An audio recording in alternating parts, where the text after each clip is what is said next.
ऐसे क्या?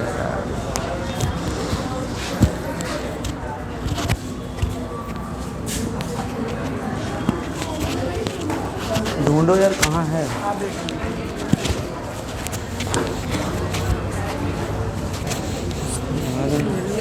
गिर जाएगा यार।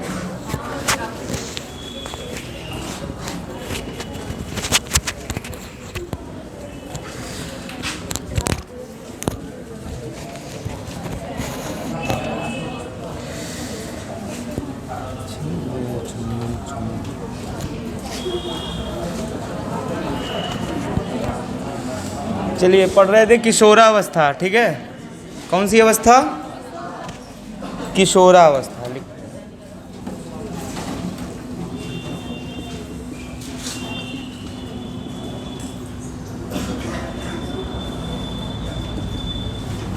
किशोरावस्था पढ़ा रहे थे।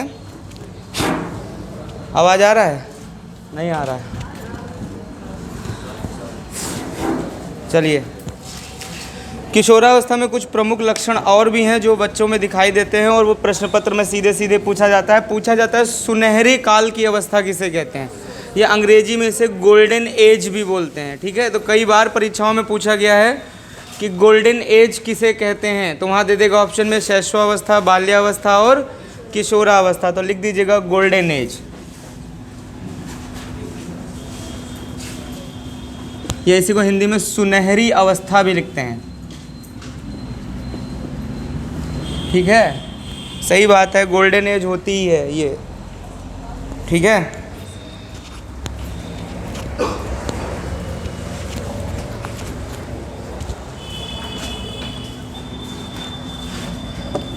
दूसरा एक और बहुत ही इम्पोर्टेंट पॉइंट इससे एक और बनता है किशोरावस्था से।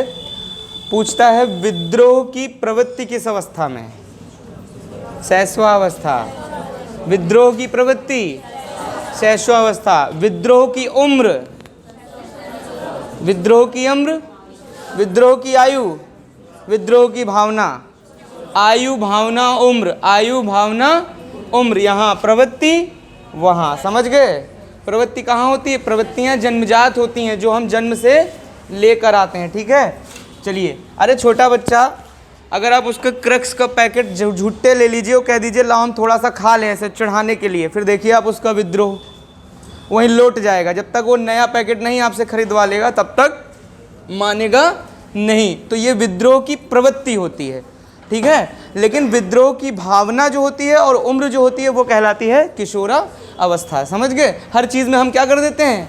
विद्रोह कर देते हैं, नहीं करते। सबसे ज़्यादा किशोरी अवस्था होती है जहाँ हम क्या करते हैं? विद्रोह करते हैं, ठीक है। चलिए लिख लीजिएगा विद्रोह का काल। विद्रोह काल, या इसी को ऑब्लिक करके लिख लीजिएगा विद्रोह की भावना, या इसी को उम्र लिख लीजिएगा, या इसी को आयु लिख लीजिएगा। इतने नाम से ये पूछा जाता है, ठीक है। विद्रोह संबंधित कुछ भी पूछे, बस प्रवृत्ति न पूछे, तो किशोरावस्था। ये आया है 2017 में क्वेश्चन, ठीक है। तो आप कंफ्यूज मत होइएगा, विद्रोह की प्रवृत्ति वहाँ है और विद्रोह की काल और विद्रोह की उम्र, विद्रोह की भावना कहाँ है? यहाँ है, ठीक है। एक क्वेश्चन आपका राजस्थान टेट में पूछा गया था, बहुत इंपॉर्टेंट क्वेश्चन है, सुनने में भी अच्छा लगता है और वास्तविकता में सच भी है, ठीक है। द एज ऑफ ब्यूटी किसे कहते हैं? तो वो यही है, लिख लो the age of beauty. The age of beauty किसे कहते हैं? फालतू की चीज़ें नहीं लिखो, बस इंपॉर्टेंट जो पूछा जाए पेपर में वही पढ़ो आप लोग, ठीक है। वैसे इतना कुछ आप लोगों को पढ़ना ही है तो क्यों ना आप इंपॉर्टेंट चीज़ ही पढ़ो, ठीक है। विद्रोह की प्रवृत्ति शैशवावस्था, विद्रोह की उम्र किशोरावस्था, फलाना ढिमाका, समझ गए सब। चलिए, विद्रोह का हो गया, द गोल्डन एज जान गए, ठीक है भाई। होती नहीं ब्यूटी भाई, किशोरी अवस्था तो होती है जो ब्यूटी की अवस्था होती है भाई। सब कुछ सबको सुंदर बनना होता है किस अवस्था में? किशोरावस्था में, ठीक है। इसके बाद क्या वृद्ध को कभी सुंदर बनते देखे हो? नहीं। जितना भी सब कुछ होता है सब किस अवस्था में होता है? किशोरावस्था में। बाल हल्का सा सफ़ेद हो जाए तो लोग डाई लगा लेते हैं, किस अवस्था में? किशोरावस्था में। कहीं भी जाते हैं तो परफ्यूम डालते हैं, किस अवस्था में? किशोरावस्था में। कहीं भी जाते हैं तो क्रीम लगाते हैं, किस अवस्था में? तो वाकई में लग रही है कि सुंदरता की क्या है ये? सुंदरता की रानी किसे कहते हैं? सुंदरता की देवी शुक्र ग्रह को कहते हैं। तो आधे लोग हाँ हाँ क्यों नहीं कर रहे थे? अच्छा, आधे लोगों को हिंदी अंग्रेजी में दिक्कत। पिछली बार जानते हो टेट में एक बार आ गया था समताप मंडल, क्षोभ मंडल, आयन मंडल और ये सब आ गया, और इसको दे दिया वहाँ इंग्लिश में, पूछ लिया कि बताओ ओजोन लेयर किस मंडल में रहती है। अब आधे ने खोपड़ी खजवा रहे हैं, यार समताप मंडल को क्या कहते हैं, इंग्लिश में क्या कहते हैं बता दो भैया बस, है ना। तो थोड़ा अंग्रेजी में भी याद रखना, हमने पढ़ाया है भाई सौर मंडल, हमने 4 नंबर का तैयार करा रखा है आपको सुपर टेट में या ईवीएस में। 4 नंबर जो हमने टॉपिक पढ़ा है ना, उनसे ईवीएस में भी 4 क्वेश्चन आएंगे और उसमें भी आएंगे, ठीक है। अब की संडे को जो है क्लास होगी, ठीक है, हाँ क्लास होगी, ठीक है। हम बता रहे काहे की क्लास होगी, वो आपको पता चल जाएगा। संडे को आइएगा जरूर, जिनका अंकीय क्षमता छूटा, क्योंकि अंकीय क्षमता से कम 3 से 4 प्रश्न आता है, टेट हो चाहे सुपर टेट हो, ठीक है। तो मैथ वाले भैया पूरा शुरू से पढ़ाएंगे अंकीय क्षमता, ठीक। तो जिनका छूटा है वो लोग आ जाएंगे। हिंदी का भी कोई टॉपिक चलेगा, विज्ञान चलेगा, सब कुछ चलेगा, ठीक है। इसलिए आइएगा जरूर संडे को। और सुनो एक चीज़ और, देखिए टीटी नज़दीक है, ठीक है, और एस्टेट की तैयारी भी लोग कर रहे हैं इसी में बैठ के, ठीक। तो इन दोनों का सफ़र बछरावा तक तो सेम ही है, भले ये बछरावा में उतर जाएंगे, इनको लखनऊ जाना है। अब ये कह दे नहीं हम बछरावा वाले के साथ नहीं बैठेंगे, तो अलग से तो बस करी नहीं जा सकती लखनऊ के लिए कि लखनऊ वाली अलग चलेगी, बछरावा वाली अलग चलेगी, चलाना तो उसी में है। तो हम कुछ ऐसी व्यवस्था कर देंगे, ऐसा बस चलाएंगे कि दोनों को आनंद आ जाएगा, कहाँ तक, बछरावा तक, ठीक है। वो हमारी जिम्मेदारी है। तो अब की बार जो है संडे को हम आपको जो है करीबन 8-10 टॉपिक जो लोग महीना भर पढ़ते हैं ना, वो आपको हम एक दिन में ख़त्म करवा देंगे। हेडिंग डालेंगे, ले पृथ्वी की आंतरिक संरचना ले, ठीक, मिट्टी ले, ठीक, जनगणना ले, जितना ले सकते हो बटोरे रहो, उसी में से पेपर में मिल जाएगा, ठीक। चलिए विद्रोह, बाकी ट्रेडिशनल क्लास तो चल ही रही है ना, उसमें तो किसी कोई आपत्ति है नहीं। संडे तो हम पढ़ा सकते हैं ना फ्री होके, कि नहीं पढ़ा सकते भैया? पढ़ेंगे, पढ़ाएंगे तो पढ़ोगे कि नहीं पढ़ोगे? तो ठीक है, पढ़ लेना। विद्रोह की भावना, उम्र, समझ गए। चलो अगला लिखो, अगला और इम्पोर्टेंट है, बहुत पूछा जाता है परीक्षा में, पूछेगा वो कौन सी अवस्था है जिसमें बच्चा अमूर्त चिंतन करने की योग्यता को प्राप्त कर लेता है। हजारों बार पूछा गया है। तो सुन लो, यहाँ 3 चीज़ें लिख लेना। 3 चीज़ें क्या?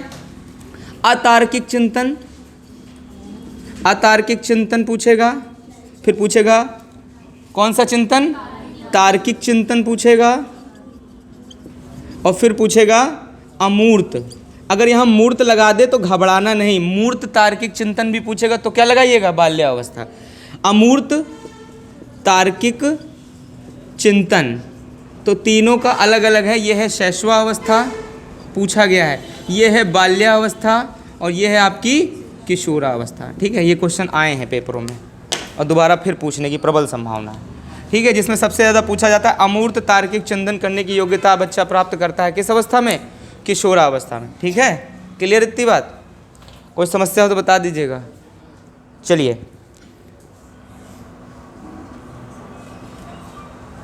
ठीक, अगला पॉइंट लिखो।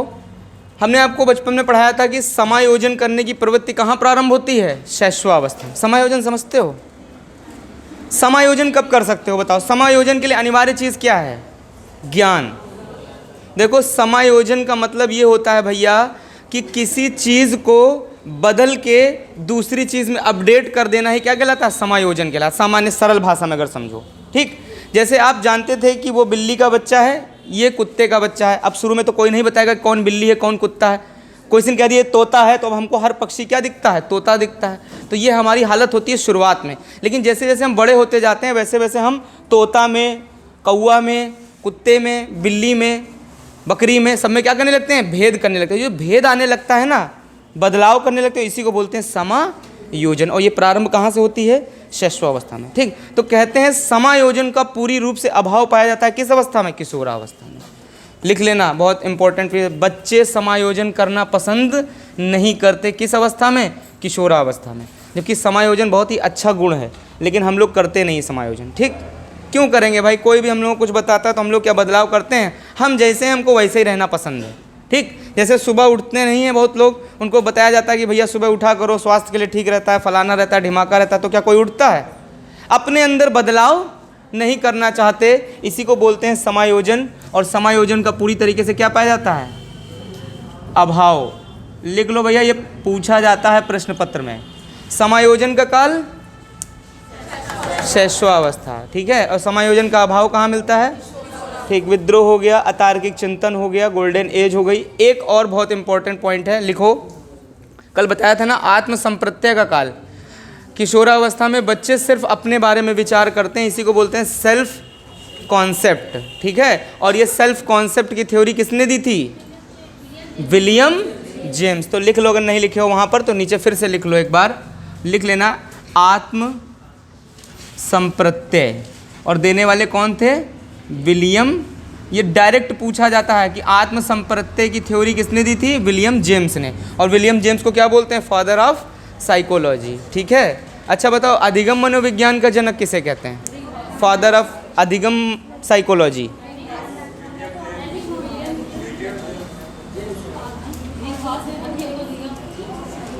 होवित्ज़हर्स्ट। कौन कहते हैं? अरे बाल मनोविज्ञान के जनक स्टेनले हॉल, शिक्षा मनोविज्ञान के जनक थॉर्नडाइक, मनोविज्ञान के जनक फलाने, ठीक है। और अधिगम मनोविज्ञान के जनक एबिंगहॉस की होवित्ज़हर्स्ट? एबिंगहॉस, ठीक है।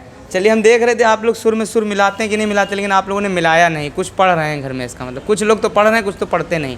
ज़्यादातर लोग रानू मंडल तुरंत बन जाते हैं, जो बोलो उसी मिले सुर मेरा तुम्हारा हो जाता है। थोड़ा याद करके घर से आया करिए, ठीक। संप्रत्यय किसने बोला? William James. और ये डायरेक्ट पूछा जाता है पेपरों में, कब बताओगे? किशोरावस्था। अगला पॉइंट लिखो, लिखो, जीवन का कठिन काल करके पूछा गया है, एक दो बार पेपरों में पूछा गया, हम आपको लिखा दे रहे हैं। जीवन का कठिन काल पूछेगा, जीवन का कठिन काल किसे कहते हैं? कठिन काल, देखो ये अवस्थाओं की विशेषताएं भैया सिर्फ इसलिए बताया जा रहा है आप लोगों को ताकि आप इनको भली भांति जानो और छोटे छोटे बच्चों को समझो। टीचर बनने जा रहे हो 1 to 5 में, ठीक है, आगे चल के भविष्य में 6 to 8 में पहुंचोगे। ऐसे बच्चों से मिलने जा रहे हो जिनका मस्तिष्क क्या है? कोरे कागज के समान है। किसने कहा था? जॉन लॉक ने कहा था। जॉन लॉक ने कहा था बच्चों का मस्तिष्क कैसा होता है? कोरे। और आप ही अध्यापक हो, आप ही उनके अंदर जो भरोगे वही वो सीखेंगे। तो आदर्श शिक्षक बनने के लिए हमें बच्चों के सभी गुणों को बहुत अच्छे से पता होना चाहिए कि हमारा बच्चा बाल्यावस्था में है तो कक्षा में ऐसी एक्टिविटी वो करेगा, तो क्यों नहीं हम उसकी उसी एक्टिविटी को मार्गांतरीकरण के द्वारा किसी अच्छी जगह लगा दें, तो उससे क्या होगा? उसका विकास हो जाएगा। समझ गए? क्योंकि हम टीचर 1 to 5 में बनने जा रहे हैं और ऐसी अवस्था के लिए हमें बाल विकास के बारे में पता होना बहुत ज़रूरी। नहीं पता चला, आप ज्ञान तो बहुत है मैथ, हिंदी, अंग्रेजी, EVS का, और वहाँ बच्चों को बिल्कुल भी नहीं समझते हो, तो कभी आदर्शवादी शिक्षक बन सकोगे? कभी आप बाल केंद्रित शिक्षा प्रणाली को अपना सकोगे? कभी जीवन में नहीं अपना पाओगे। जब बाल केंद्रित शिक्षा प्रणाली ही नहीं अपना पाओगे तो फिर मतलब क्या रह जाएगा शिक्षा व्यवस्था का? बाल केंद्रित शिक्षा प्रणाली का केंद्र बिंदु कौन है? कौन है? बालक है। और ये बाल केंद्रित शिक्षा प्रणाली में बालक को केंद्र बिंदु बनाया किसने? जॉन डीवी ने, अपनी त्रिध्रुवीय प्रणाली से। क्योंकि त्रिध्रुवीय प्रणाली में शिक्षा के कितने बिंदु होते हैं? 3, शिक्षक, पाठ्यक्रम और छात्र। छात्र क्या है?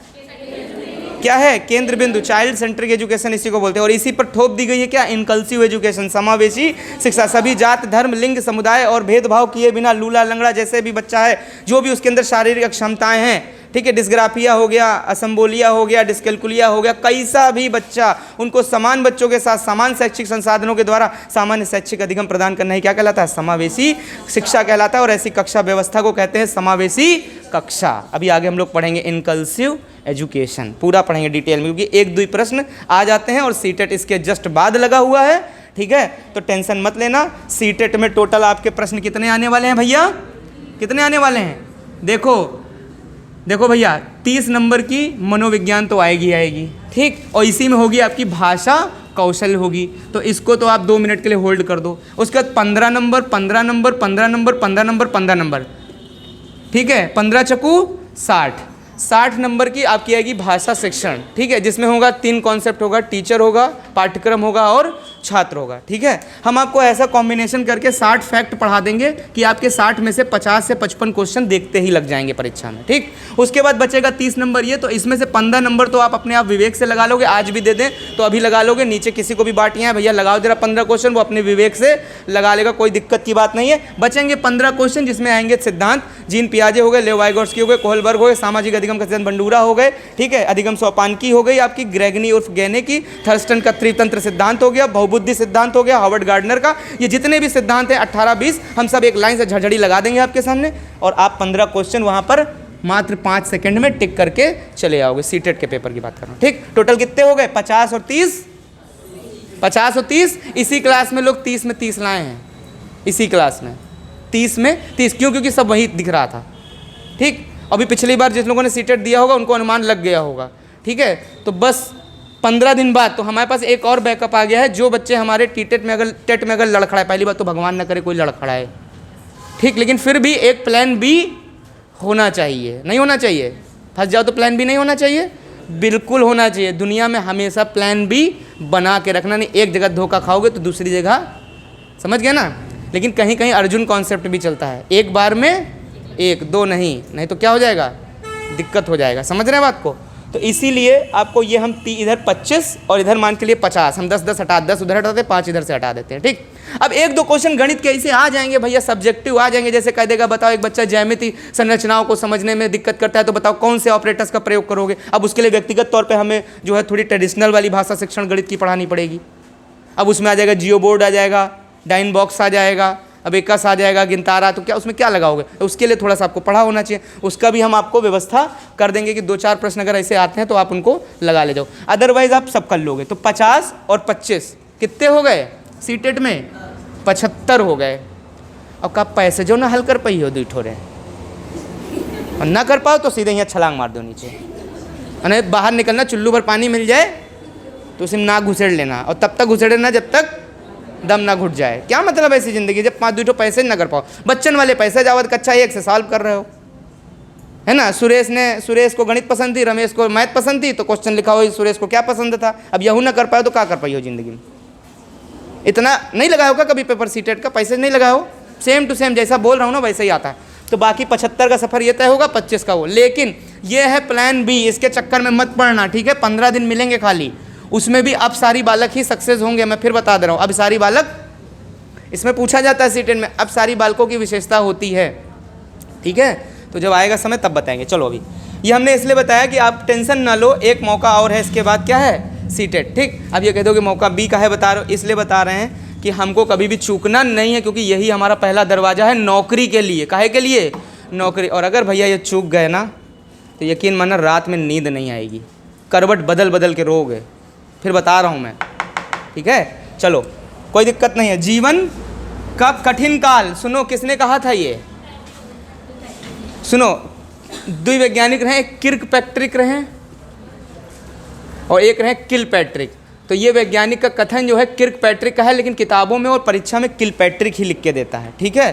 तो आप दोनों को लिख लो, किर्कपैट्रिक और किलपैट्रिक। हम लिख दे रहे हैं, सही से नाम लिख दे रहे हैं, देखो किलपैट्रिक थे एक, ठीक है, और एक है किर्कपैट्रिक। किर्कपैट्रिक, किलपैट्रिक और किर्कपैट्रिक। तो इस परिभाषा के जनक कौन है? किर्कपैट्रिक, ठीक है। लेकिन परीक्षा में वो मॉर्गन और मुर्रे को मरे बताता है ना, तो वैसे ही यहाँ पर भी किलपैट्रिक करता रहता है। किताबों में भी आपको आमतौर से लिखेगा जीवन का कठिन काल, लिखा होगा किताबों में, मार्केट में साफ साफ लिखेंगे किलपैट्रिक, ठीक है। तो आप फर्क करे रहिएगा, अगर आ जाए किर्कपैट्रिक तो किरपैट्रिक, नहीं तो किलपैट्रिक। अरे इतना तो समझ ही जाओगे, समझ लोगे, भाषा त्रुटि है, लगा ही लोगे, ठीक। तो जीवन का कठिन काल कौन सा है? किशोरावस्था, ठीक है। समझ गए बात को? चलिए एक पॉइंट और लिख लीजिए, लिखिएगा किशोरावस्था। किशोरावस्था बहुत इंपॉर्टेंट पॉइंट है, ये बहुत पूछा जाता है। किशोरावस्था कोई समूह बनाने की प्रवृत्ति, गैंग एज किसे कहते हैं? बाल्यावस्था को, गैंग एज बाल्यावस्था। उसी तरीके से किशोरावस्था में भी गैंग एज होती है, पर यहाँ पर एक शब्द जुड़ जाता है समवयस्कों के साथ, गैंग एज समूह। समवयस्कों के प्रति समूह बनाने की भावना किस अवस्था में होती है? किशोरावस्था। समवयस्क मतलब आपने देखा होगा किशोर जहाँ भी बैठ जाते हैं वहाँ 10-15 ठो बैठ के झुंड बना लेते हैं। ये सब किस अवस्था में दिखाई देता है? किशोर। जैसे लड़कियाँ 4-5 ठो बैठ जाती हैं तो बतियाने लगती हैं, तो क्या है? समूह बनाने की। लेकिन क्या छोटे से बड़ा का बैठेगा? अरे कभी भी आप फंक्शन किशोरावस्था जाते हैं तो किशोर क्या जाके वृद्धों के साथ बैठ जाते हैं? किशोर किसको ढूंढता है? किशोर का। और सब बढ़िया है? हाँ बढ़िया है। कहाँ से हो तुम? किशोर किशोर को ढूंढता है। तो ये कौन सी है? देखो समवयस्कों के साथ समूह बनाने की भावना। समवयस्क, समवयस्क मतलब देखो अगर आपसे कहे कि वयस्क, वयस्क का मतलब मम्मी पापा भैया दीदी चाचा चाची अंकल आंटी टीचर सब क्या है वयस्क। वयस्क मतलब जो बड़ा है और समझदार है। समवयस्क जो हमारे समान है। समझ गए? चलिए, थोड़ा भाषा ही वहाँ दिक्कत करती है और है कुछ नहीं इसमें साइकोलॉजी में। समवयस्क, ठीक है, समवयस्क मतलब हमारे समान। समूह बनाने की प्रवृत्ति, समूह प्रवृत्ति, समवयस्क की समूह प्रवृत्ति किस अवस्था में है? किशोरावस्था, ठीक है। चलिए आगे लिखिएगा, लिखिएगा व्यक्तिगत। व्यक्तिगत ये कथन है और दोनों ही पूछे जाते हैं, दोनों कथन लिख लीजिए, बहुत इंपॉर्टेंट है। व्यक्तिगत घनिष्ठ मित्रता का काल। व्यक्तिगत घनिष्ठ मित्रता, ज़्यादा मित्रता किशोरा अवस्था में होती है, ठीक है। सबसे घनिष्ठ मित्रता क्या होती है? किशोरा में, ठीक। सामंजस्य का काल किसे कहते हैं? सामंजस्य का काल बाल्यावस्था। याद है? तुम मेरी पीठ खजला दो, हम तुम्हारी खजुला दें। याद? तुम मुझे ये खिलौना दे दो, मैं तुम्हें वो खिलौना दे दूँ। बच्चे ही ऐसी हरकतें करते हैं। तुम मुझे ये चॉकलेट दो तो मैं तुम्हें ये टॉफ़ी दूंगा। ये क्या है? सामंजस्य, तालमेल। और ये दिखाता है कि बाल्यावस्था में सामाजिकरण का विकास हो रहा है, वरना सोशल डेवलपमेंट नहीं होता तो ऐसी हरकतें करते वो लोग। सामाजिकरण से ही तो हम लोग ऐसे काम करते हैं, ठीक है। चलिए, तो समूह बनाने की प्रवृत्ति ये हो गई, ठीक। और क्या हमने बोला था अभी? हाँ, व्यक्तिगत एवं घनिष्ठ मित्रता का काल किसे कहते हैं? किशोरावस्था को, ठीक। चलिए, उसके बाद एक सबसे इम्पोर्टेंट पॉइंट लिखो, ये भी पॉइंट लिख लो फिर बता दें किस वैज्ञानिक ने कहा है। एक और पॉइंट है, लिखो, आपराधिक प्रवृत्ति के विकास का काल। आपराधिक प्रवृत्ति के विकास का काल क्या है? किशोरावस्था। आपराधिक प्रवृत्ति के विकास का काल क्या है? किशोरावस्था। आपराधिक प्रवृत्ति, कारागार जाने का काल कौन सा है? किशोरावस्था, ठीक है। आपराधिक प्रवृत्ति के विकास का काल क्या है? किशोरावस्था। और ये दोनों ही कथन किसने कहे थे? उसने कहे थे जिसने कहा था कि शैशवावस्था सीखने का आदर्श काल है। वैलेंटाइन, लिख लीजिएगा, वैलेंटाइन। जिन बच्चों का छूटा है टेंशन ना ले, शुरू से फिर पढ़ा देंगे, ठीक है, एक दिन संडे को। वैलेंटाइन लिख लीजिएगा, आगे बड़ा बड़ा, वैलेंटाइन। ये एक वैज्ञानिक थे, उनका नाम था वैलेंटाइन, ठीक है। क्लियर इतनी बात? चलिए, हो गया किशोरावस्था, जितना आ सकता था वो बता दिया, फालतू की बातें लिखने की जरूरत नहीं है, ठीक। चलिए, अच्छा बताइए, द सोशल कॉन्ट्रैक्ट किसकी पुस्तक है? हाँ, किसने कहा था एक शिक्षक को अपने बच्चों का अधोपांत अध्ययन करना चाहिए? किसने कहा था? द एजुकेशन ऑफ सोसाइटी किसकी पुस्तक है? नहीं, द सोसाइटी, बताओ, तुम ही लोग बताओ। द डेमोक्रेसी ऑफ एजुकेशन किसकी पुस्तक है? जॉन डीवी की। द एजुकेशन ऑफ साइकोलॉजी किसकी है? Thorndike. The principle of psychology, the principle of psychology William James. The principle of psychology, ठीक है। इन माइंड्स ऑफ मैन किसकी है? गार्डनर मर्फी, ठीक है। समग्रवाद के प्रणेता कौन है? मैक्स वर्दीमर। कौन है? अंतर्दृष्टि का सिद्धांत किसने दिया? कोहलर ने।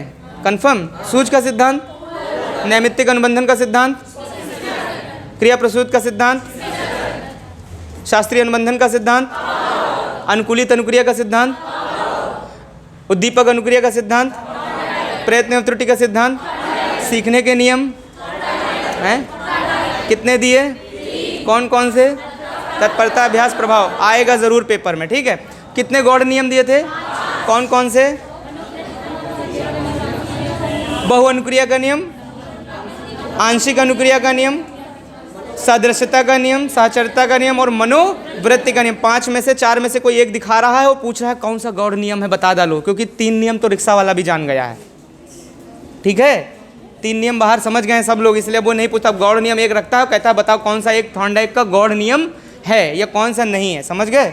याद करके आइएगा, ठीक है, क्योंकि याद नहीं करते हो आप लोग घर में बिल्कुल भी, 1% भी। कुछ लोग तो बोलते हैं, कुछ लोग बोलते नहीं। फेस रीडिंग समझ में आ रही है, बहुत लोग आव भाव उड़े हुए हैं, ठीक है। थोड़ा पढ़ लिया करिए घर में, ठीक है, बहुत आवश्यक है सब चीज़ें। चलिए, बहुबुद्धि का सिद्धांत, बहुबुद्धि का सिद्धांत, हाँ कन्फर्म।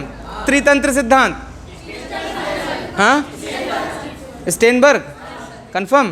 त्रिआयामी सिद्धांत, त्रिआयामी या त्रिविमीय सिद्धांत हैं, कंफर्म? हिलफोर्डे था बिल्कुल। एक कारक सिद्धांत, द्विकारक सिद्धांत, सबसे बड़े जीजा हैं टीटी के स्पीयरमैन। जब जब स्वयंवर होता है टीटी का तो इनको सबसे पहले आमंत्रण दिया जाता है। क्या नाम है उनका? द्विकारक सिद्धांत या द्विखंड सिद्धांत। बुद्धि का किसने दिया था? स्पीयरमैन। बुद्धि लब्धि का सूत्र किसने दिया हैं? पता है हम टीटी का पेपर पढ़ रहे हैं, जो बोल रहे हैं ना आप लोग, जो मजे में ले रहे हो ना, यही टीटी का पेपर है, यही आएगा टीटी में। क्योंकि हम झोल झाल करते नहीं, हम पहले दिन भी वही पढ़ाएंगे और रात में जब 12 बजे जगाओगे तो भी वही बताएंगे, क्योंकि वही आएगा पेपर में। तो काहे हम इधर उधर भटकाएं आपको, समझ रहे हैं ना बात को? क्या बताया हमने अभी? बुद्धि लब्धि का सूत्र किसने दिया? जो भी नए लोग हैं वो टेंशन ना लें, इधर से सुने और इधर से निकाल दें, उनकी स्थिति भी यही होगी, ठीक है? बिल्कुल निश्चिंत रहें, हतोत्साहित नहीं होंगे, सुन सुन के बहुत सारी चीज़ें याद हो जाती हैं, ठीक है? क्योंकि कुछ लोगों ने थोड़ा जानते हैं या पढ़े हैं तो उनको थोड़ा पता है तो वो याद भी कर रहे हैं घर में। नए बच्चे जो बैठे हैं उन्होंने अभी लिखना तो लिखा है ना कभी सुना है, तो उनको थोड़ा सा हतोत्साहित महसूस होगा, लेकिन उसमें घबराने की जरूरत नहीं, याद हो जाएगा आपको भी धीरे धीरे। अच्छा बताओ, बुद्धि लब्धि का पहली परीक्षण सारणी किसने दी? बुद्धि लब्धि की सबसे सर्वमान्य सारणी किसने प्रस्तुत की थी? टर्मन। और टर्मन की पुस्तक है कौन? The teachers health. The teachers health किसकी है? किसकी है? द इंटेलिजेंस किसकी पुस्तक है? जीन पियाजे। बुद्धि पर सबसे पहले बात किसने की थी? जीन पियाजे ने की थी, एल्फ्रेड बिने ने की थी। बुद्धि पर सबसे पहला संप्रत्यय देने वाला वैज्ञानिक कौन था? एल्फ्रेड बिने। और बुद्धि पर सबसे पहला परीक्षण करने वाला वैज्ञानिक एल्फ्रेड बिने। और संज्ञानात्मक विकास का सिद्धांत देने वाला वैज्ञानिक जीन पियाजे, ठीक है? बस जीन पियाजे का नंबर आने वाला है, ठीक? अब 3 नंबर धड़ाधड़ाएंगे, जीन पियाजे, लेवाइगोर्स्की और कोहलबर्ग। और ये यहाँ तमीज़ से पढ़ लेना, क्योंकि हम सीटेट और टेट दोनों कॉम्बो करके पढ़ा देंगे। अगर ये पढ़ लिया तो 8 प्रश्न सीटेट के लग जाएंगे आपके, और कम से कम 3 प्रश्न आपके टेट या सुपर टेट में लग जाएंगे, ठीक है? चलिए, ये हो गया इतना। और 2-3 चीज़ें और बताइए हमें। ये बताइए, मांग का सिद्धांत किसने दिया था? मांग का सिद्धांत किसने दिया? कन्फर्म? आवश्यकता की पदानुक्रमिकता का सिद्धांत मैस्लो ने दिया था, ठीक है? कन्फर्म? अच्छा बताइए, सबसे इंपॉर्टेंट मनोविश्लेषणवाद का सिद्धांत, मनोलैंगिकवाद का सिद्धांत, नर्सिज्म की भावना, सिगमंड फ्राइड की शैशवावस्था। हम भावना पूछ रहे हैं, वो वैज्ञानिक घुसेड़े दे रहे हैं। वहाँ क्वेश्चन देख लेने, वही हाल होगा कि क्वेश्चन पढ़ के कहीं लास्ट में फुंथड़ू में लिखा रहा है नहीं है। टेम्पो में जब बैठे कहीं भैया मन नहीं पूछा गया है, तो मन करत या तो वही फेंक दे टेम्पो से उठा के बाहर, या तो खुदे कूद जाई, है ना? बड़े गर्व से लगा के आते हैं, बिल्कुल सही है सही है। बाद में जब यार इसमें क्या लगाया, अरे भैया ध्यान से पढ़ो, नीचे लिखा है नहीं, तुम हैं वाला लगाया हो, हैं वाले तो सभी हैं, कोई भी मार दो, तो याद रखिएगा। चलिए, अच्छा आ जाइए, अब हेडिंग डालिएगा, हेडिंग डालिएगा मोस्ट इंपॉर्टेंट। हम आपको जो है पहले पढ़ाएंगे सिद्धांत, फिर पढ़ाएंगे अनुवांशिकी एवं वातावरण, ठीक है? अनुवांशिकता एवं वातावरण को थोड़ा पेंडिंग करेंगे, क्योंकि इंपॉर्टेंट टॉपिक क्या है आपके? बाल विकास के सिद्धांत इंपॉर्टेंट हैं, ठीक है? तो जो इंपॉर्टेंट है पहले उसको धर दें हम आपके सामने, क्लियर? चलिए, अच्छा हेडिंग डालिएगा, बाल विकास के सिद्धांत। बाल विकास के सिद्धांत, बाल विकास के सिद्धांत।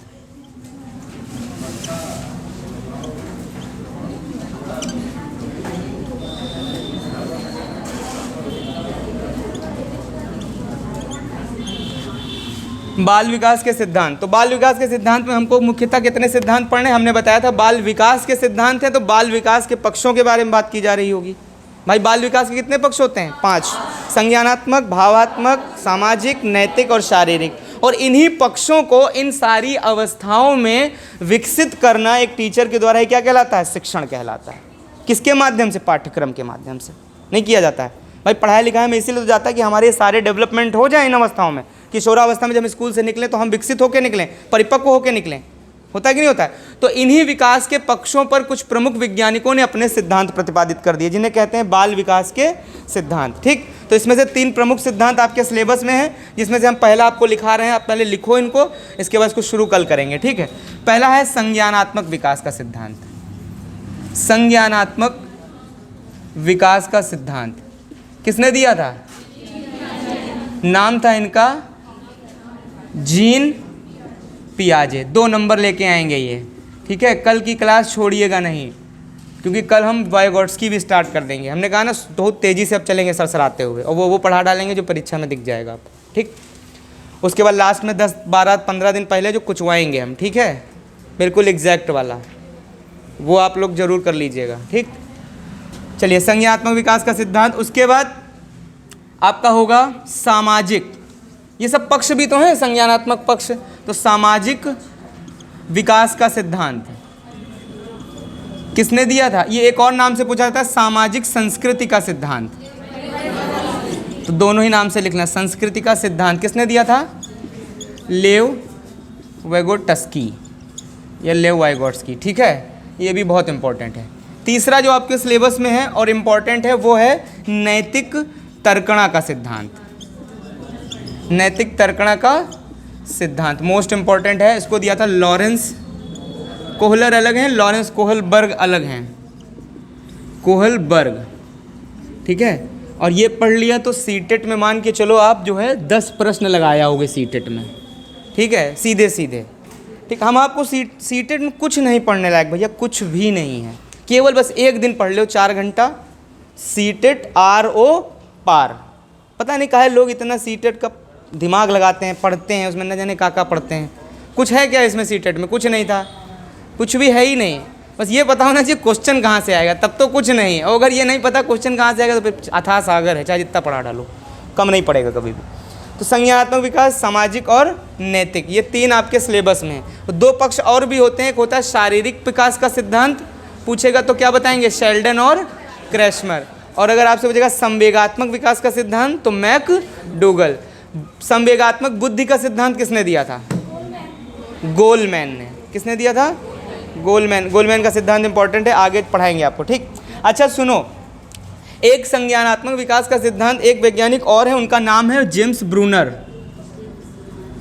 ब्रूनर, ये बहुत पूछा जा रहा है आजकल परीक्षाओं में। ये थोड़ा फ्लॉप हो रहे हैं, लेकिन फ्लॉप है नहीं, इनको आप समझ लो क्या, इनको आप समझ लो क्या, कौन, इनको आप समझ लो सदाबहार हैं ये, ठीक है। और ये जो हैं ये आजकल इनके साथ लगे हुए हैं, पता नहीं काहे लिए हर परीक्षा में पूछे जा रहे हैं। इनकी 3 प्रमुख स्टेज होती हैं। एक होती है कौन सी?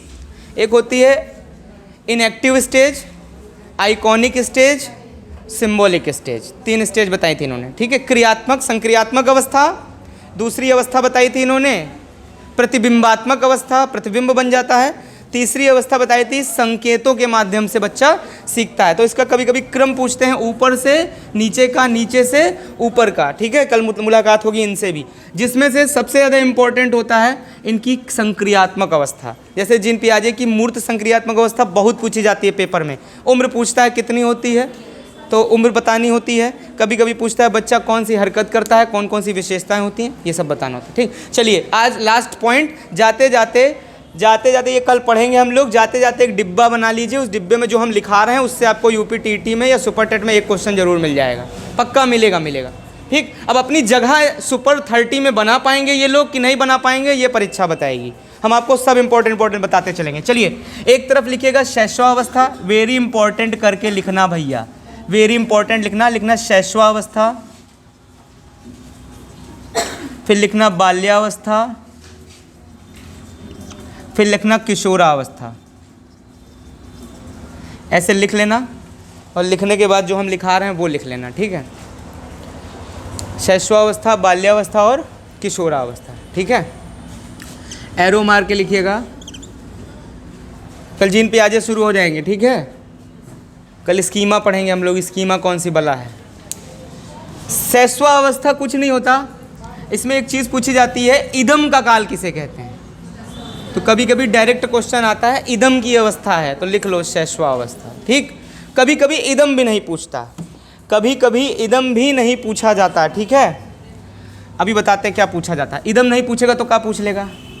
इदम नहीं पूछेगा तो पूछेगा खुशहाली की अवस्था, खुशहाली की अवस्था, तब भी क्या बताओगे? शैशवावस्था।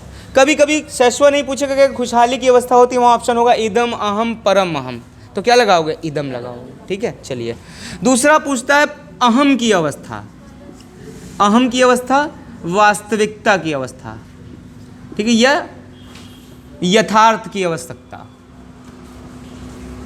या प्रत्यक्षात्मक अवस्था, ऐसे भी लिख सकते हैं, कोई दिक्कत नहीं। प्रत्यक्षात्मक अवस्था, ठीक है। ये हो गया अहम का काल। तो अक्सर पूछता है अहम संबंधित होता है, नीचे ऑप्शन होगा, बहुत सारे ऑप्शन होंगे, उसमें एक ऑप्शन लिखा होगा वास्तविकता या प्रत्याक्षात्मक अवस्था, ठीक है। यही लिख के ही देगा पेपर में, और परेशान ना हो कि कोई पर्यायवाची और लिख के दे देगा यहाँ पर। यही भाषा ही होगी, या तो लिखा होगा वास्तविकता का काल और या तो लिखा होगा प्रत्यक्षात्मक अनुभव का काल, ठीक है। इसके अलावा और कुछ नहीं लिखेगा। हम आपको पॉइंट टू पॉइंट बता रहे हैं कि यही मिलेगा पेपर में, और ये 28 तारीख को सिद्ध होएगा, ठीक है। क्योंकि स्पष्टीकरण जो हम आज बोल रहे हैं, पता तो चले कि हम फेंक रहे हैं कि हम क्या कर रहे हैं, ये पता चलेगा 28 तारीख को। और 28 तारीख तक हमारा टारगेट यही है कि आपको कोई भी क्वेश्चन छूटने ना पाए।